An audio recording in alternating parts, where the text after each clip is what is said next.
Hey everyone, what's going on? I am Imam Nihal Khan. I am the Imam at the West Cobb Islamic Center in Marietta, in West Cobb.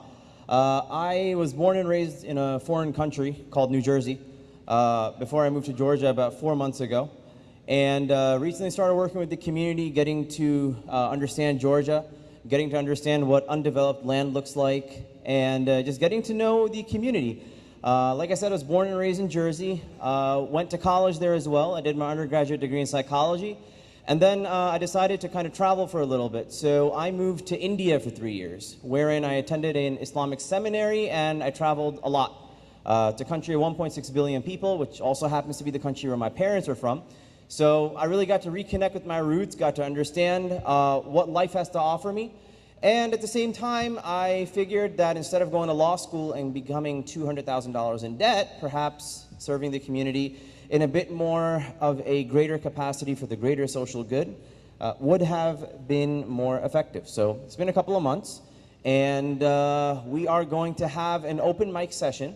Open mic in the sense that you all have those cards, right? Everyone has a card, right? Everybody's got a card. If you don't have a card, raise your hand if you want a card. If you don't want a card and you don't have a card, it's all good. It's all good. So what we're going to do is that as the cards are coming in, you can write your question down on it and like actually write a question, right? I'm pretty sure this is a session on pornography. So people can be really immature about it, and because it's an anonymous question, you can write some silly stuff if you want, but instead write something which has potent, it has strength, and something which you really want answered, and it's something which can benefit other people. So one thing which we want to do before we even get into it, as I mentioned, if you have those cards, you should write it down on the cards. If questions aren't coming in, we have some icebreaker questions here just to kind of break the awkwardness if there is any that will exist. But going on, you can also raise your hand and ask the question. And we have people who are qualified here. I'll be moderating the session, as we had mentioned. You have a psychologist, you have people who work in the nonprofit sector, so it's something that we can do. And as I mentioned, I'm from the Muslim community, or I'm an imam. But obviously, pornography is something that affects everyone, regardless of your race, regardless of your religion, regardless of your sexual orientation, regardless of anything. Pornography is in every single person's home. It's in every single person's pocket, whether they realize it or not. Now, the difference is that here, I'm pretty sure this is the only event going on at such a grand scale where we're actually talking about it as an event which is negatively affecting you. It's stopping you from doing anything. It's stopping you from growing. There's an interview with Chris Rock. He actually made a joke saying that, he was previously married, and while he was married, he was heavily using pornography. And the running joke was that he'd be 15 minutes late to everything. So the idea is that we don't want that taboo aspect here, but we still want maturity, and we want you guys to open up and bring your questions forth. So if you guys have questions, if you wrote them down, just pass them to Brant over. Where'd he go? There he is. Okay. Yeah, so we'll put in that little shiny box, which looks like, for some reason, that box reminds me of, what's that, like the ring pop thing? Yeah.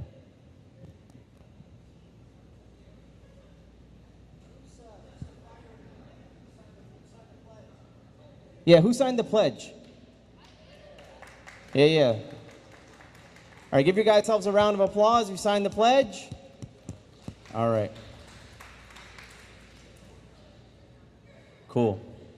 So who's going to break the ice? Who is going to raise their hand and not put it down and actually ask a legit question? All right, you in the yellow stripes. Or if you want, you don't have to. If you want, you can just give it like that. Up to you. How do you avoid porn? How do you avoid porn? Who wants to answer this from our panel? I'm just the moderator, luckily. Yes. Will this wire go? Okay. You can't avoid it. You can't. It's everywhere. I mean, I remember when I lived in Austria, I was riding my bike to the train station. There was a billboard of a topless woman every time I rode my bike. So you're going to be exposed to it. The question is, what do you do when you see it? Yeah. What do you think when we see it? You know what? There's a practice in Buddhism called mindfulness, and I'll just tell you what I would recommend you do. You just treat it like any other thing. You just treat it like any other thought. It comes into your mind, and you just let it go. It comes in, you let it go. You don't get mad at yourself that you saw it. Don't get mad at yourself that you thought it, but just let it go. Just like any other thought. If I say don't think of a pink elephant right now, what do you think of? So if you try to stop yourself from thinking about the image, guess what you're going to do? You're going to keep on thinking about it. So just let it go. Thank you, Dr. Reber. Yes. If there is any worrisome actions the government has taken to restrict pornography. Great question. Where'd you get that one from? Your mind. Well, that's where it should be coming from. It is not publicized, but you look up hardcore pornography, and that's pornography that shows genitalia and all that stuff, is prohibited. It is not a form of protected speech.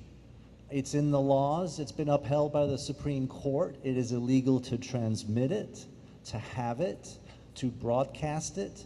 And I know what you're thinking. Well, what about all these shows on TV that show that? What about pornography? You're exactly right. It's on the books, but it's not being upheld. It's not being enforced. And there is lots of organizations like ours in Washington, D.C.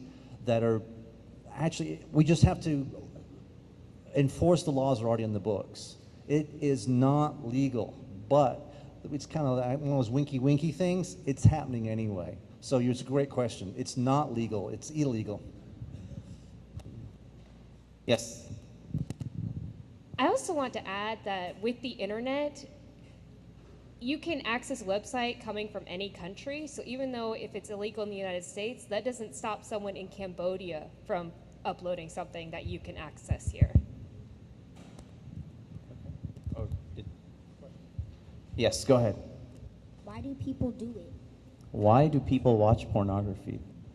There we go. Did you know that you're a sexual being? You all have sexual body parts. God made you that way. People look at it because it's interesting. It's not bodies are not bad, people are not bad, but pornography is dangerous. There are all kinds of things that we can do with our eyes that are not good for our souls, right? And they're not good for our relationships. And the question earlier about how can you avoid it, there are lots of ways that you can avoid it. Of course, you are going to see it. I agree, totally. It is everywhere. But you can find people, you can surround yourself with people who also are like-minded like you, and you can begin to help each other, hold each other accountable. Do y'all know what that means? It means you can start asking each other questions about, how are you doing in this area? Have you been looking at porn? Okay, I want to help you stop that. I want to tell you some of my tricks. You also can bounce your eyes when you see something that you know is not good for your soul. Thank you. I guess you can hold on to. So we actually have some interesting questions. So this is interesting. Why do other people want to make us addicted to pornography? Because it makes them money.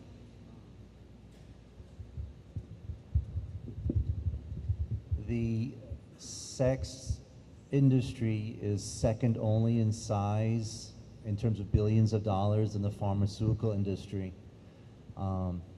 They're making billions every second on Google. 8,000 people, men or women, log on to watch pornography. That's driving the sex trafficking industry because they need people, quite frankly, that look like you, because the most popular porn search terms over the last couple of years are teen girl, and stepdaughter. So that's what the pimps on the street are going out and getting, and every month 7,200 men buy children for sex. Where in India, Cambodia? No, right here, Atlanta, Georgia. And most of it, 65% of that trafficking, where they're grabbing the kids off the street, happens outside the perimeter, right here in the suburbs. So there's a direct connection between pornography and sex trafficking and the billions of dollars that they're getting selling, putting kids on Craigslist. They're in motels on Buford Highway, and they're gone and never seen again. There's a ministry called Sunrise Ministries that's over on this side of town. They're out there every night getting these girls off the streets. So it's real, guys. So here is something else to mention, just kind of jumping off of that point. There's always a struggle between good and bad, always, right? No matter you're a religious person or a non-religious person, whether you believe in God or don't believe in God, there's always a struggle between good and bad. You need to always understand that the bad that's out there is always trying to overcome the good, but the job of the good is to overcome the bad. You open up the Bible, you open up the Quran, you open up the majority of these texts. You know, you read about the story of Genesis, you read about how man is constantly fighting against a devil, a demon which is trying to misguide him or take him away. But there's always a struggle between good and bad.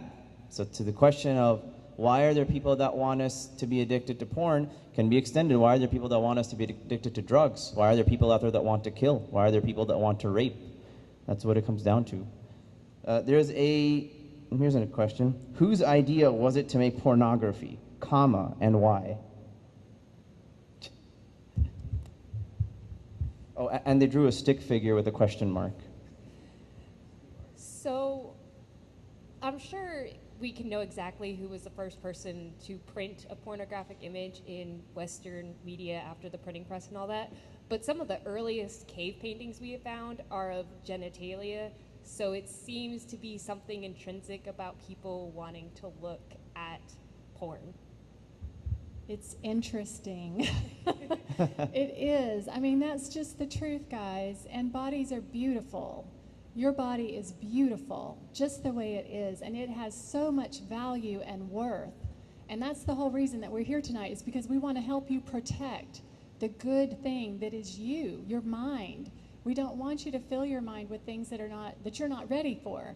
One day, you will probably get married and you will have sex and it will be great, but you don't need to be looking at it now. It's not going to help you then, I promise. When that time comes, you will be ready, you will have everything that you need because it's internal. It's the way that you're designed. Okay, there was someone that had their hand up. Yes. Is there a reason that you've mentioned Cambodia multiple times? Is there what? Is there a reason that you've mentioned Cambodia multiple amount of times? I did not mention Cambodia even once. Well, John did, because do all of you know what sex trafficking is? Where someone buys someone for sex, and a lot of them are actually held as slaves and then bought for sex. And that's really sad, isn't it? And it is sad that in some countries like Cambodia, it happens even a whole lot more than it does here, because wherever you have vulnerable people, wherever you have poor people, sometimes they are going to be hurt in this way and used in this way. And honestly, this is what pornography leads to. Not everyone who looks at pornography will become addicted to that point where they want to buy a person, but you can be. It can escalate to that point, and that's why they call it a drug, because addiction can happen, and it is sad that some people really are used as sex slaves, because some people are so addicted that they have to have that kind of sex in order to feed this addiction.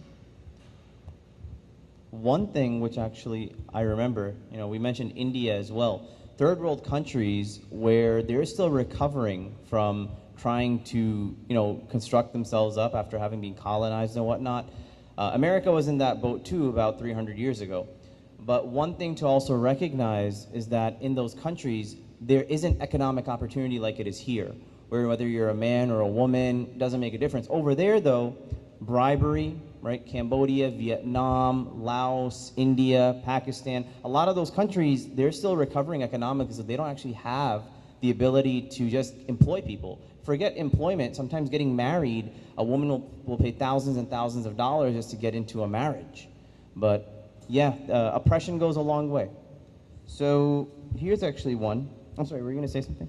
Yeah, let me interject something. I know we're not just talking about pornography. There's such an overlap between pornography and sex trafficking and sexting and cyberbullying.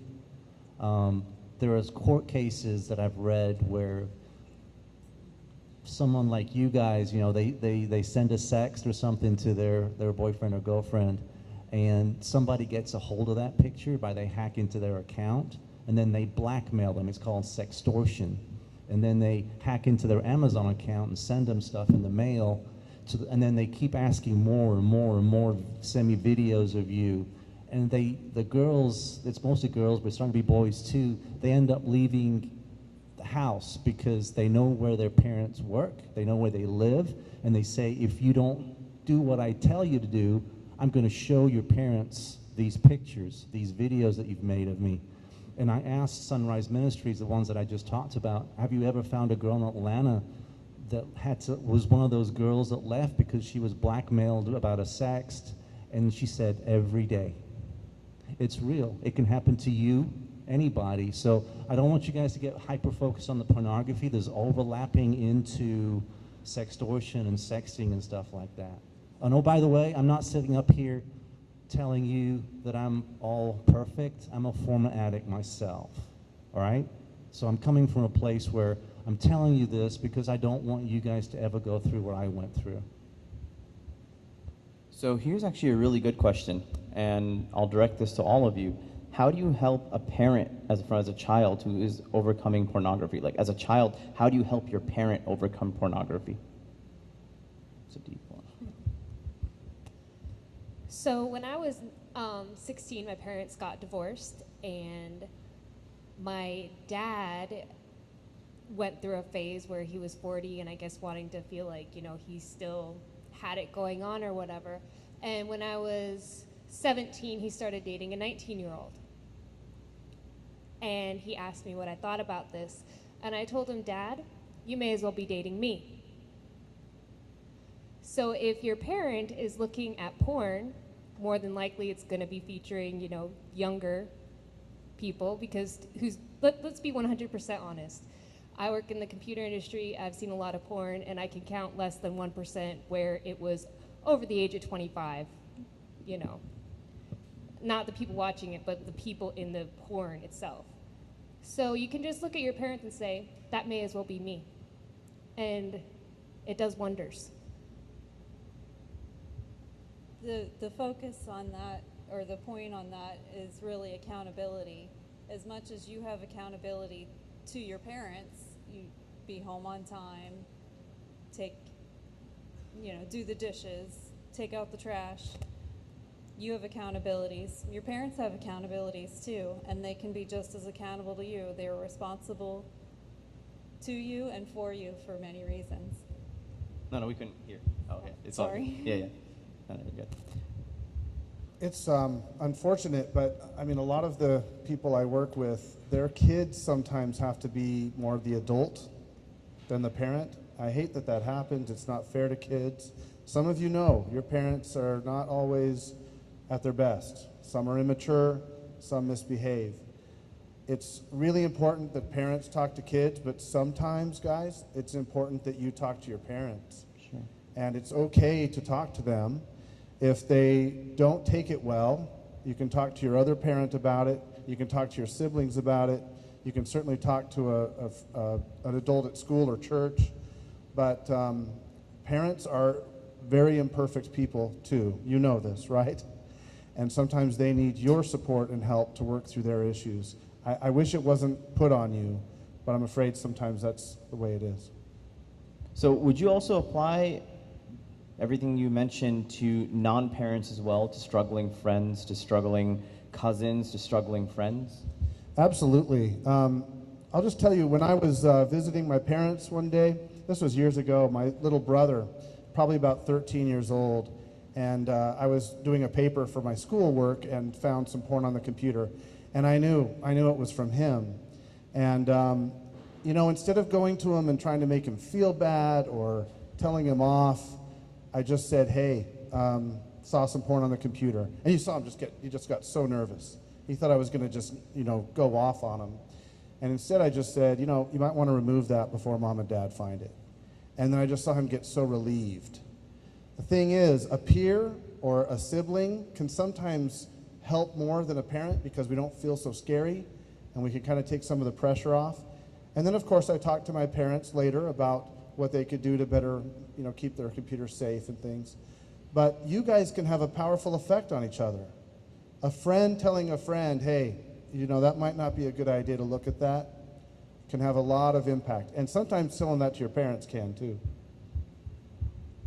I think it's important when we struggle with anything to know that we're not alone.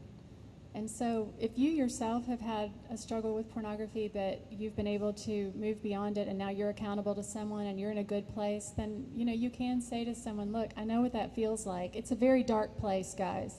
It really is. My husband had a struggle with pornography, and I knew that it was a very dark place, and it's a place really none of us want to be, especially with addiction. But I just want you guys to encourage each other, but also send your friends to Fight the New Drugs website. Like, then they can read stories also about other people who have overcome it, and they won't feel so alone.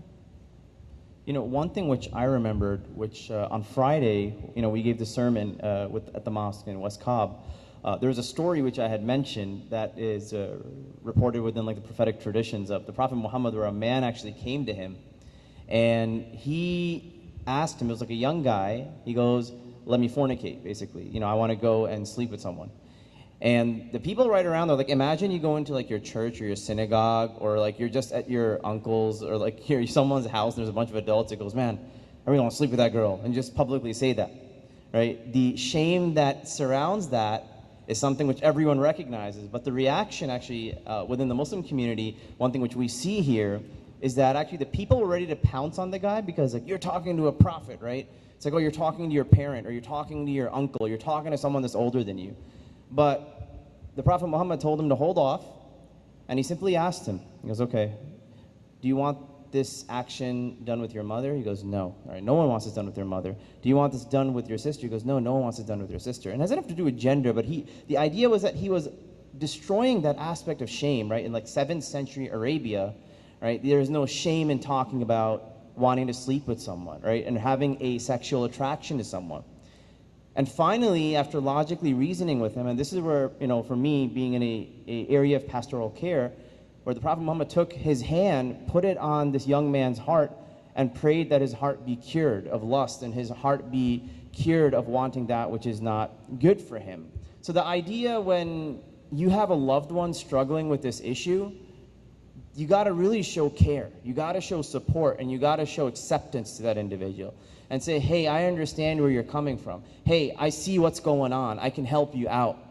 So that aspect is really important, that get rid of the shame. As the auditorium, that's what they were just saying, right? Get rid of the shame, and you'll be able to really overcome your problems in a way which you weren't able to do before. All right, and did I see a hand up somewhere? Hashtag awkward silence. Yes. Oh, hold on, the mic's coming to you. How can you use your hobbies to help keep pornography away? How can you use your hobbies to help keep pornography away? I was going to get to that question. That's a great question, because sometimes it's just really boredom that kind of leads you to it. And so recognizing that you all have gifts inside of you, you're young and you're discovering these gifts, so try new things and encourage that in your friends. I think that's a great idea, honestly, for so many reasons. Find teachers at school maybe that can help encourage your giftedness, or find clubs that you can join, things like that. Any other ideas? The key to overcoming addiction or even abuse or use of pornography is not to try not to do it. The key is to fill your life with meaningful, enjoyable, healthy activities. And that can be hobbies, that can be education, that can be spiritual, getting involved with spiritual activities. To fill your life with things that lift your eyes up in joy rather than lift your eyes down in shame. There's nothing that beats that. Trying not to be an addict never works if you're an addict. But trying to fill your life with good, meaningful, valuable activities, my gosh, it chases away the darkness. I run a lot because that's what I did. I took pornography out of my life and I replaced it with running. It's about, pornography releases all those hormones and the feel-good, neurochemicals that you guys just learned about. But running or hobbies do the same thing. So you're replacing a bad habit with a good habit, and using the same brain chemistry, but now you're working for good. So it was a great question. So I run a lot. Run a lot. So let me be devil's advocate a little bit. So we understand that, okay, if I abuse porn and I get addicted to porn, it's not good for me. But what if I recreationally use it? For example, recreational drinking, and now recreational marijuana is coming into the picture as well. So being the devil's advocate perspective, what's wrong with a little bit of porn here and there to blow off some steam?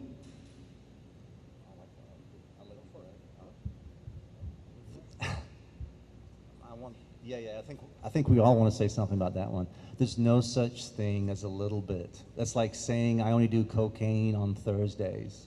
You know what I mean? There's no such thing as a little bit. The chemicals, and then you get bored with that, so you're always going to want more. The pornography is progressive. Your body gets used to the same dopamine levels and all the other stuff, and it wants more. So that's like an alcoholic saying, well, I only lick the rim of the glass. I'm never going to take an actual drink, and it doesn't work that way. But what if you're not an alcoholic? Well, let me just say this. I mean, pornography is unique. It's unique in that its effects are devastating from the minute you start. And what it does is it kills relationships. It actually kills the bonding that can happen between real people because you're going into this fantasy realm of virtual people. And so, unlike other drugs, pornography affects your relationality with other people. Now, some other drugs do that too. But pornography is uniquely capable of desensitizing you to proper sexual activities. For example, you guys, if you've looked at porn, you probably don't realize this, but you're more likely to accept the myth that a woman who has been raped might deserve it. That's a strong tendency for people who look at a lot of pornography. They think women deserve the rape they get because that's what's often produced for pornographic viewing. So it affects you uniquely badly in your relationships, in your attitudes. It can promote sexual deviancy, aggression. It just does a whole lot of harm beyond what a little alcohol could do. Yeah, and it's probably going to make you want to look at it again, and that's a natural feeling because we're sexual beings, and you're not ready for sex, you're not emotionally ready for sex, you're not old enough really for it, for that kind of intimacy. It was created for marriage. There's safety there. I have a ring on my finger that says that my husband and I will not be with any other person, not in our minds, not with a computer screen, not in a bed. That's where sex was created to be enjoyed. That's what you're looking toward. And you may or may not ever get that. Not everyone marries. You can live without sex. I promise you. You can live without porn and you'll be so much happier without it. I'm more so going to talk from a practical standpoint about your computer. In our line of work, when we see computers come in with infections, it's more than likely come from porn. And it only takes looking at it once to infect and destroy your computer, and that costs you hundreds of dollars. So that's an immediate negative standpoint for you. On my personal life, in my relationships, I could tell when my significant others had watched porn because of how badly they treated me. So I kind of got frustrated at thinking that all American men were just disrespectful and expected certain actions out of a woman, certain sexual actions, and feeling like I had to give them sex.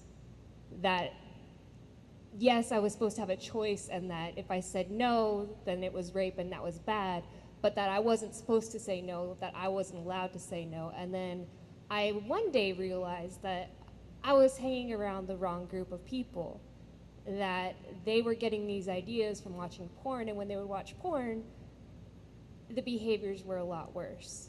And so I finally started dating someone who didn't watch porn, and things got a lot better. That sounds really cheesy. One of the biggest things I've seen with people who watch porn, whether sometimes or a lot of times, is it becomes a desensitization of your expectations when you go with a real person. If you've watched porn once, you start to have certain expectations when you do have an encounter with a real person. When you've watched porn multiple times, you are so desensitized that your experience with a real human being is no longer as enjoyable as it would have been if you were just with a real person. If you're trying to just watch it just a little bit, any site you go to is going to have advertisements. They're going to try to escalate. They're going to try to, instead of just this little bit, let's try a more exciting view of it. Let's try a different view of it. And they want you to click on more. Maybe you're going to hold back this time, but next week when you go back to that site, you're going to need more because you don't want to see the same thing again. You just watched it last week. You watched it last month. You're going to want more when you start down that road. So we have 5 minutes left. There's a few more questions we want to take, and one of them I wanted to take it from the Fight the New Drug common questions that they get. One of them is, I watch same-sex porn, but I'm not attracted to the same sex. As soon as the video is done, I'm disgusted with myself. What do I do?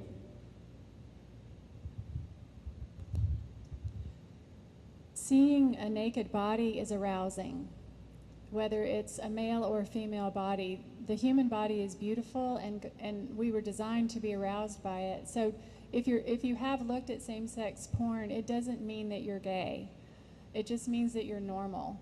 But again, it's unusual, and it's kind of that escalation factor that we talked about. So any kind of porn watching is dangerous, guys.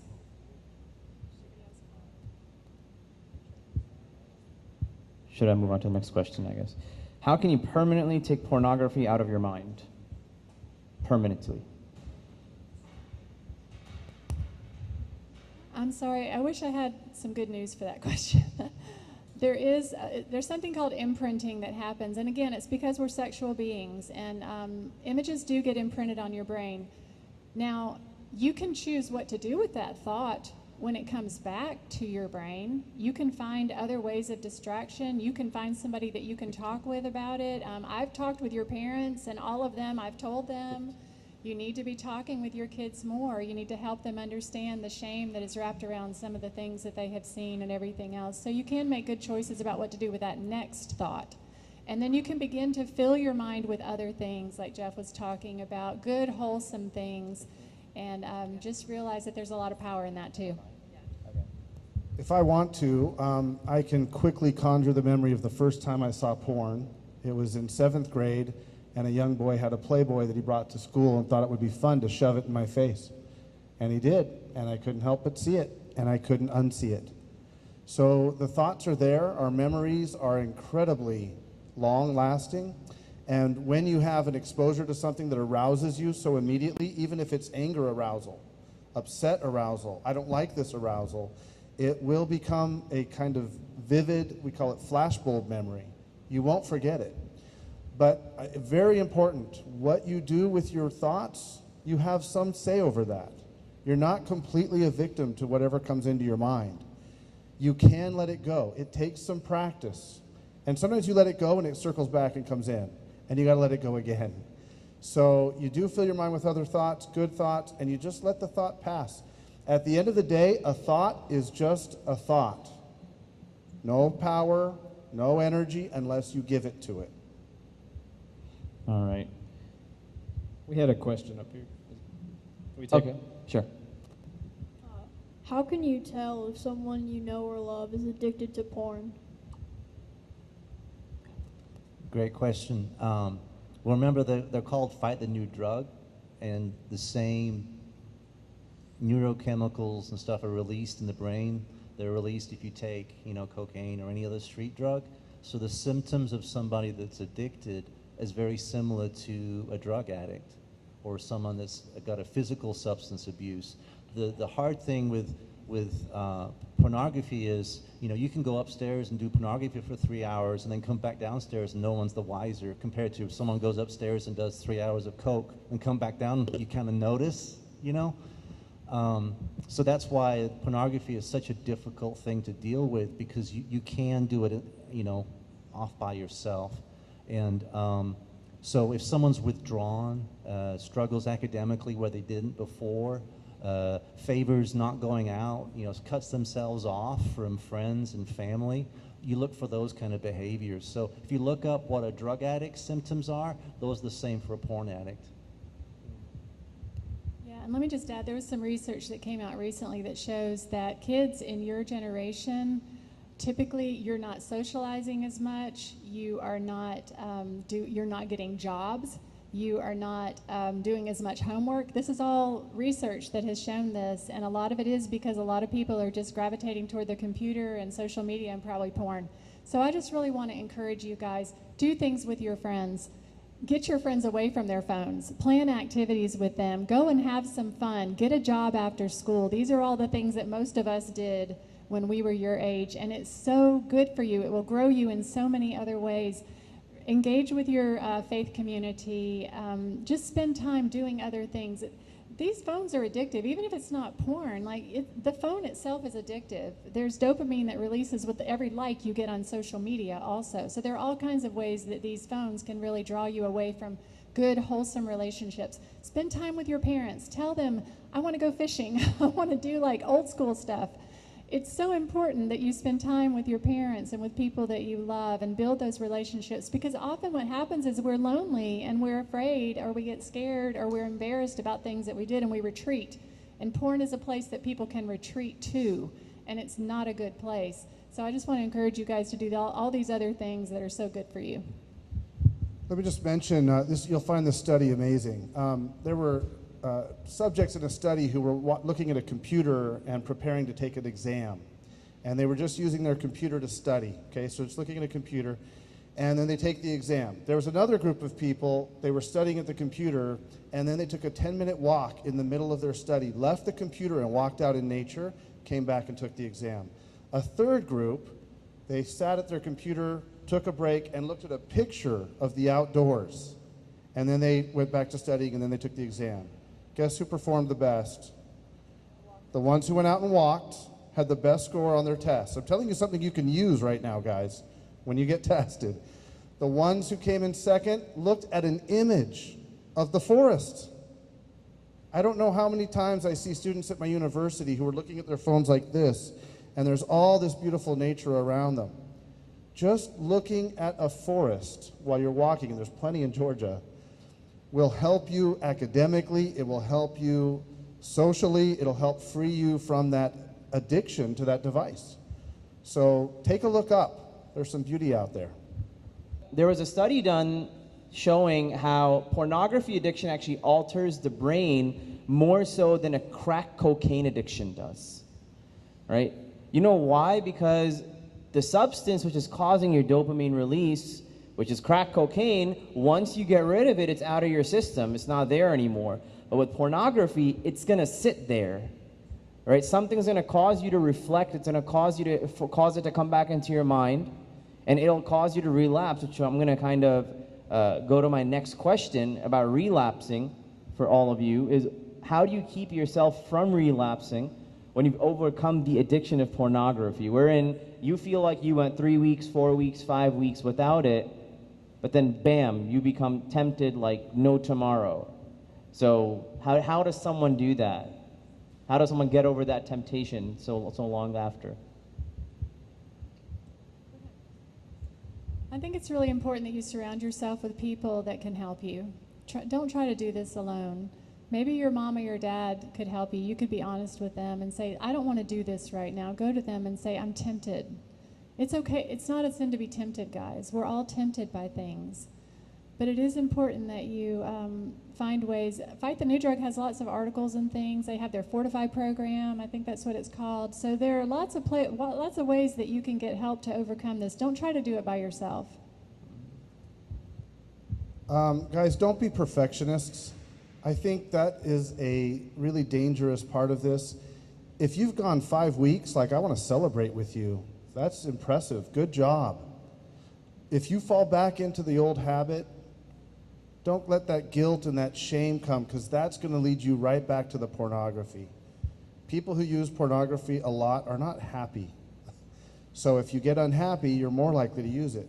So if you have a slip up, and we all do with all of the challenges we face in life, just get back up, fill your life with good things. Don't let yourself get down.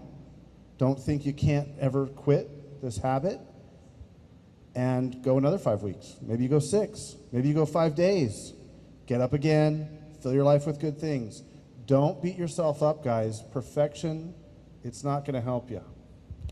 And the mind does renew. Pornography, especially continued use, creates neural pathways in the brain. I don't know how much they talk to y'all about this. And so sometimes early on it can be very tempting, but over time, 90 days, 6 months, you'll find that you're not thinking about it quite as much. You will always be tempted by it. My husband had a porn struggle. He tells me I will always be tempted by it. But what we agreed in our marriage was to keep short accounts. And what that means is he comes to me if he slips, and he tells me, and he asks for forgiveness, and we talk about it. But then, so what that does also is he realizes if I slip, I'm going to need to go talk with Ann about it again. And so over time, the slips have become fewer and fewer and farther between. I'm not an expert like these guys are, but I know I read somewhere that part of the addiction recovery, relapses are expected. And I relapsed again and again and again. But the difference for me was when I stopped trying to do it myself, and I got help. I reached out to somebody, and I talked to somebody. We have a hashtag at Fort Safety. It's called Join the Discussion, JTD. And that's what we do. All our events, we just want you guys to reach out to somebody. Because when I reached out to somebody, that somebody held me accountable and helped me. So when I did relapse, there was somebody there. I couldn't hide it. Does that make any sense? And the 45 program through Fight the New Drug, that's kind of what they do. You talk to someone else. Just an idea. Here's actually a question. What's the first step in recovering from viewing pornography? That's actually a question. What's the first step that an individual should take when it comes to wanting to break that addiction cycle? Well, John just kind of whispered it, but recognizing the problem is huge. That's a really good first step. Finding a trusted adult that you can talk with, I think, would be really, really helpful. Maybe it's a counselor at school, maybe it's an older, friend that you have or something. But bring other people into your journey with you. We need each other. I think almost every client I've worked with who comes to me and talks about their pornography addiction and hasn't shared it with anybody honestly thinks they're the only person in the world that has the problem. I don't know how that happens. I just want to tell them I just met with 5 clients before you who have that problem. You got to open up and talk. If you live in isolation with your addiction, you're going to spiral down. So you've got to open up and talk to someone. Now, I think everyone in this room has at least one person you could trust with anything. If you don't, come talk to me afterwards, because you're in trouble. I need to help you. I imagine everyone in this room has at least one person you could talk to about anything. And if you find yourself starting on that path, using pornography, it's moving towards an addiction, you go to that person and you talk to them. More likely than not, they're going to tell you, you're not alone. You're not alone in this. And that will be a relief to you. And then they're going to hopefully also help you find someone you can talk to who can really help you through the process and get you healed. One thing which I always recommend, because as young people, there's always the issue of ego. There's always the issue of what are other people going to think? What are my peers going to think? If you can't get to that stage yet of talking to someone, take a piece of paper or open up a Word document and write down what are the problems that porn is causing you in life. This is actually one thing which we were mentioning at the mosque within the sermon. That take some time out and talk about what problems is pornography causing me. If you're on the football team, are you performing less? Are you showing up late? Are you forced to lie about it? The second thing after that is write down what matters to you, And then compare those two things. Are you ready to lose what matters to you? Are you ready to lose your self-esteem? Are you ready to lose all those things? If you're married, which I don't think any of you are, but if you have a girlfriend or a boyfriend, or if you have your self-respect or whatever you want to call it, right? Wherein you don't want to be in a position. Now, obviously, there is a taboo, right? You want to get rid of that taboo.